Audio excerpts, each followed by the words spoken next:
State of mankind. How much do you know? Excerpts from How the Spectre of Communism is Ruling Our World. 51a. Prosperity and peace can be obtained only through morality. Striving for happiness is human nature. A prosperous economy can bring happiness, yet the economy does not exist in a vacuum. When the path of economic development deviates from ethics and morality, an economic crisis may follow. A society that is merely wealthy is not only incapable of bringing joy and happiness, but its prosperity will be short-lived. As the foundation of ethics and morality crumbles, a disastrous outcome may await. In 2010, People's Daily reported that despite the economic development, the gross national happiness index has been on annual decline in China. The world's second-largest economy is plagued with corruption, environmental pollution, and food safety incidents, making the Chinese people extremely insecure about their lives. In this case, wealth has increased as morality and happiness have declined. This reflects the fatal flaw in communism. Human beings are not composed only of flesh, but far more of the mind and the spirit. Before man came to the world, God laid down the path that his life would take. The Chinese say every bite and every sip is preordained, analogous to how faithful Westerners say grace before dinner to thank God for his providence. People who believe in God understand that wealth is a grace bestowed upon them by God. They have a humble and thankful heart, and hence they are content and happy. Among those on the Titanic as the ship sank was millionaire John Jacob Astor IV, whose fortune could have built 30 Titanics. Yet when facing death, he chose what he thought was morally correct and protected women and children. He gave his spot to 2 terrified children. Similarly, Isidor Straus, co-owner of Macy's department store, said, "I will not go before the other men."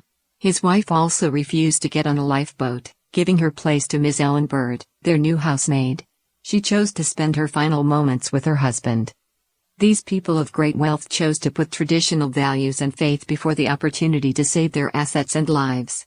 Their choice of morality and justice manifests the radiance of human civilization and human nature. A noble character is more valuable than life, which is yet more valuable than wealth. Mr. Li Hongqi, the founder of Falun Dafa, wrote in Wealth and Virtue. It is the duty of the ruler and officials to bring wealth to the populace, yet promotion of money worship is the worst policy one could adopt. Wealth without virtue, will harm all sentient beings, while wealth with virtue is what all people hope for. Therefore, one cannot be affluent without advocating virtue. Virtue is accumulated in past lives. Becoming a king, an official, wealthy, or nobility all come from virtue. No virtue, no gain. The loss of virtue means the loss of everything. Thus, those who seek power and wealth must first accumulate virtue. By suffering hardships and doing good deeds one can accumulate virtue among the masses. To achieve this, one must understand the principle of cause and effect. Knowing this can enable officials and the populace to exercise self-restraint, and prosperity and peace will thereby prevail under heaven. If humankind maintains the aforementioned values for wealth and life, the economic challenges rooted in human beings' greed, sloth, and jealousy will be reduced considerably. Once mankind suppresses its selfish desires, the ideology of communism will no longer be able to lure the human heart. Then God will bless mankind with high standards of morality. Consequently, we will have the ideal economy for mankind, wealth for the world, calmness in our hearts, and peace in society. The communist spectre has made intricate arrangements to destroy mankind.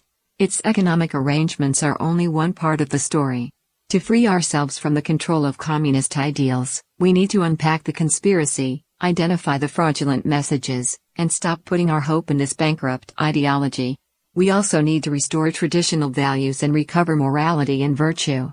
Thus, humanity will be able to embrace everlasting prosperity and happiness and have true peace. Human civilization will then radiate with new vitality. From Chapter 9, The Communist Economic Trap.